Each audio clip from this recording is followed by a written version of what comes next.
What we have here is a Republican roadblock towards a greater economic future. We have a Republican roadblock towards greater safety in our transportation system, and we have a Republican roadblock towards a better quality of life. All of these things, these elements, are part of a great transportation system of which Amtrak is an essential part. So I look at my home state as an example of that, the Portal Bridge. It's a linchpin in the Northeast Corridor, carrying passengers over a movable swing bridge across the Hackensack River. From there, hundreds of trains and thousands of passengers go under the Hudson River in and out of New York City as the line moves throughout the Northeast Corridor. You'd think that given the importance of this connection, that the Portal Bridge and the Hudson River tunnels would be a state-of-the-art, world-class infrastructure. You'd think that.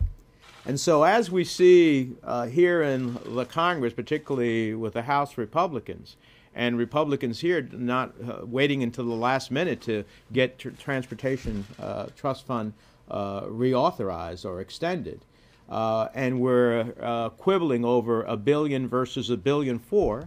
China is spending $128 billion. We're quibbling over $1 billion or $1.4 billion for Amtrak.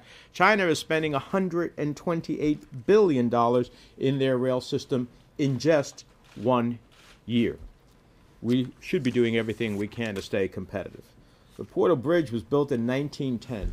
It's subject to speed restrictions and regularly gets stuck after being opened to allow ships to pass underneath. The Hudson River tunnels were built back in 1908. They were inundated, as Senator Schumer said, with salt water under Hurricane Sandy. The effects are they continue to corrode. They're a real risk. And before you know it, if we don't act now, we're going to find ourselves with tunnels that are closed. And in a region that covers just 2% of the United States landmass, but provides 20% of the nation's gross domestic product, $3.5 trillion. Last point. As the ranking member on the Mass Transit Subcommittee in the Banking Committee, I have heard from testimony across the country of the challenges that we have. About $86 billion in maintenance backlog alone. That's not about creating an even better system. That's just about retaining the system we have and bringing it up to some state of repair. And when I hear Speaker Boehner say to a question, it's ridiculous that you ask that question. Well, actually, capital investments go to positive train control. That's a capital investment. So it's not a ridiculous question.